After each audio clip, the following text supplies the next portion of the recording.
नमस्कार दोस्तों, जय श्री राम। दोस्तों, जिस प्रकार डोनाल्ड ट्रंप ने वेनेजुएला पर अटैक किया और अटैक करके वेनेजुएला के प्रेसिडेंट निकोलस मादुरो और उनकी वाइफ को उठाकर अमेरिका ले गया, यह एक ऐतिहासिक घटना है। और इस घटना के बाद डोनाल्ड ट्रंप की महत्वाकांक्षा और बढ़ गई। अब डोनाल्ड ट्रंप यहां पर रुकने वाला नहीं है, अब वो चुन चुनकर एक एक देश को धमका रहा है। And he has named a few countries which are on his direct target, which are on his radar, and those countries are Cuba, Colombia, Mexico, Greenland. और हो न हो अगला टारगेट ईरान हो सकता है, क्योंकि इससे पहले भी अमेरिका ने ईरान पर बॉम्बिंग कर चुका है, उसके न्यूक्लियर फैसिलिटी को तबाह कर चुका है। और जो खबरें आ रही हैं दोस्तों ईरान से, वो बेहद चौंकाने वाला है कि इधर अमेरिका ने वेनेजुएला पे अटैक किया और उसके साथ ही ईरान में प्रोटेस्ट चालू हो गए हैं। वहां के लोग सड़कों पे आ गए हैं, वहां के राष्ट्रपति खमेनेई के खिलाफ लोग सड़कों पे आ गए हैं। पुलिस से लगातार झड़प हो रही है, आर्मी से झड़प हो रही है, कितने सारे पुलिस वाले मारे गए हैं और कितने सारे सिविलियंस की भी डेथ हो चुकी है। ईरान में इंटरनेट सुविधा बंद कर दी गई है। अब जरा समझिए दोस्तों, ठीक उसी समय ईरान में प्रोटेस्ट चालू होता है जब ट्रंप ये अन्य देशों के साथ खेल रहा है। In Iran millions across the country have gathered on the streets. They are protesting against the government. इनकी लड़ाइयां, इनकी झड़प पुलिस के साथ, मिलिट्री के साथ, पैरामिलिट्री के साथ हो रही है। और जैसा कि खबर आ रहा है दोस्तों, कितने सारे पुलिस वाले मारे जा चुके हैं। अब जो वहां की रिजीम है, खमेनेई रिजीम, उनको यह समझ में नहीं आ रहा है कि इतने सारे लोग जो एक साथ इकट्ठा हो गए, जो एक साथ सड़कों पे आ गए हैं, उनके साथ किया जाए। अब इतने सारे लोगों पे आप बम तो नहीं बरसा सकते हो, आप बम से तो नहीं उड़ा सकते हो। तो खमेनेई को अब समझ में नहीं आ रहा है कि अब करें तो करें क्या।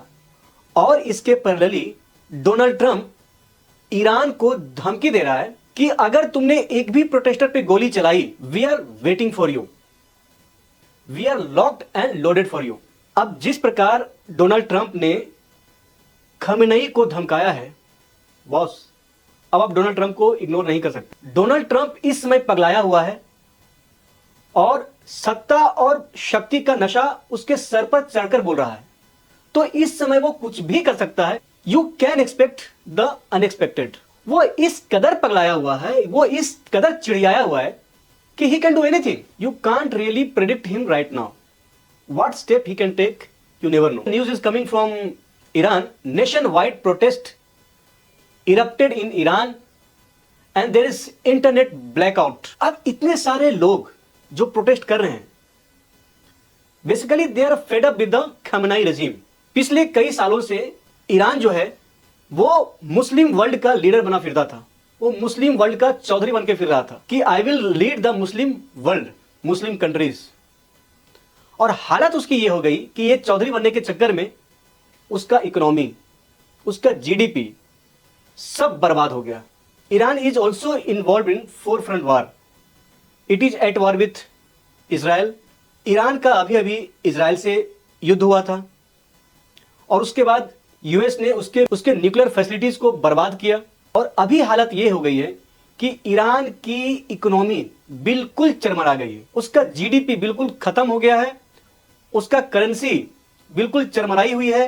And people are protesting because they want basic facility. उनको खाना चाहिए, उनके बच्चों को एजुकेशन चाहिए, अच्छी हेल्थ केयर फैसिलिटी चाहिए, जो कि खमेनेई रेजिम में मिल नहीं रहा है, क्योंकि ईरान की जो करेंसी है बिल्कुल क्रैश कर चुकी है। और यही कारण है कि लोग सड़क पे आ गए हैं, महंगाई आसमान छू गया है। और साथ ही साथ लोग खमेनेई को हटाने की बात कर रहे हैं। लोग खमेनेई से इस कदर परेशान हैं कि वो तख्ता पलट की बात कर रहे हैं और उसके जगह किसी और को वहां का प्रेसिडेंट बनाने की बात कर रहे हैं। Protesters are fed up with the current Khamenei regime. वो खमेनेई को हटाना चाह रहे हैं। दिन प्रतिदिन ये जो प्रोटेस्ट है ज्यादा तेज हो रहा है, ज्यादा वायलेंट हो रहा है और झड़पों की संख्या दिन प्रतिदिन बढ़ती जा रही है। और दूसरी तरफ अमेरिका ने ईरान को पहले ही बता दिया है आसान शब्दों में कि अगर तुमने प्रोटेस्टर पे फायर ओपन किया तो we are waiting for you. And दोस्तों, एक तरफ अमेरिका, दूसरी तरफ Israel, they are waiting for that day to happen. US and Israel are waiting for that day when the protest will reach the inflection point, when the protest will reach out of control। जब वहां का जो protest है बिल्कुल out of control हो जाएगा, वहां की सरकार के कंट्रोल के बाहर की चीज हो जाएगी, उस पॉइंट पे यूएस एंट्री लेगा और उसके बाद वहां पे तख्ता पलट किया जाएगा। तो मेरी जहां तक समझ है कि वेनेजुएला के बाद जो अगला नंबर है वो ईरान का है। So this can't be ruled out. US intervention can't be ruled out. Nation wide internet blackout एमिड exiled princess war cry. दोस्तों, ये रेजा पहलवी है कौन, जिसकी एक आवाज पे लाखों करोड़ों की संख्या में लोग तेहरान में निकले और पूरे तेहरान को ब्लॉक कर दिया। और जो प्रोटेस्टर हैं, उन्होंने जो स्लोगन दिया है वो दिया है डेथ टू द डिक्टेटर। ये किसके लिए है? ये खमेनेई के लिए है। अब खमेनेई को वो एक क्षण के लिए भी बर्दाश्त नहीं कर सकते। So now it is evident that there will be तख्ता पलट in Iran and crown prince Pahlavi will lead the government. Death to the dictator and death to the Islamic Republic. Khamenei मुर्दाबाद, इस्लामिक रिपब्लिक मुर्दाबाद के नारे वहां पे दिए जा रहे हैं। तो सिचुएशन बिल्कुल आउट ऑफ कंट्रोल हो गया है दोस्तों, और जिससे यह बिल्कुल पूर्वाभास हो रहा है कि जो क्राउन प्रिंस है रेजा पहलावी, वो वापस आएगा।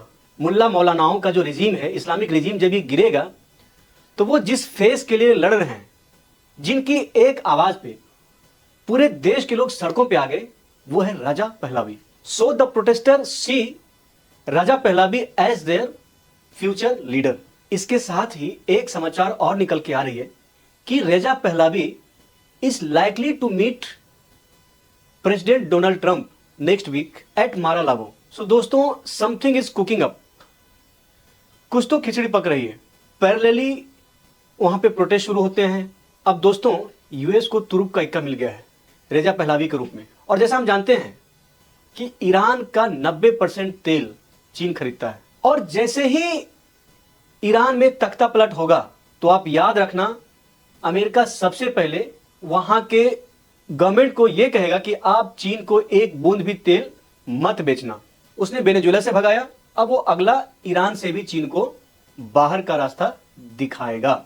अब जरा ट्रंप की नीति समझने की कोशिश करते हैं दोस्तों। वेनेजुएला के तेल का सबसे बड़ा जो इंपोर्टर था वो चीन था, वहां से उसने चीन को खदेड़ दिया। वेनेजुएला को जैसे ही यूएस ने कंट्रोल किया, वहां से चीन को उसने खदेड़ दिया। हालांकि चीन अभी भी कह रहा है कि उसने पेमेंट कर दिया है, पैसा उसने दे दिया है वेनेजुएला को, तो उसको तेल मिलना चाहिए, लेकिन यूएस ने तेल रुकवा दिया है। वहीं दूसरी तरफ China is the biggest buyer of Iranian oil.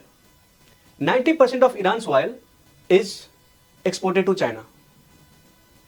और मैं अभी कह रहा हूं कि जैसे ही ईरान में तख्ता पलट होगा, US will give direct advisory to stop selling oil to China. तो दोस्तों, अंतर्राष्ट्रीय परिप्रेक्ष्य में आगे क्या होता है?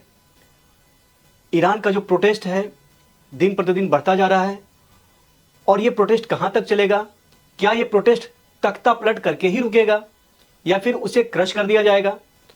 हालांकि अगर ईरानियन गवर्नमेंट किसी भी प्रकार का फोर्स यूज करती है प्रोटेस्टर के अगेंस्ट, तो US is waiting for it, क्योंकि अभी जो वर्ल्ड सिनेरियो है वो बिल्कुल कॉम्प्लेक्स हो चुका है। You can't predict anything at this moment right now because Trump is highly unpredictable. एक तरफ वो ग्रीनलैंड लेने की बात कर रहा है, दूसरी तरफ वो क्यूबा को, कोलंबिया को, मेक्सिको को, ईरान को डायरेक्टली धमकी दे रहा है, और वो ये भी कह रहा है कि Donald Trump is a man of mission, if you didn't know you know it now. तो इसी के साथ दोस्तों मिलते हैं अगले वीडियो में। आपको यह वीडियो कैसा लगा? अगर अच्छा लगा तो लाइक कीजिए, कमेंट कीजिए और सब्सक्राइब कीजिए हमारा चैनल रघुवंशम बेल आइकन को दबाना बिल्कुल मत भूलिए। तब तक के लिए नमस्कार, जय श्री राम।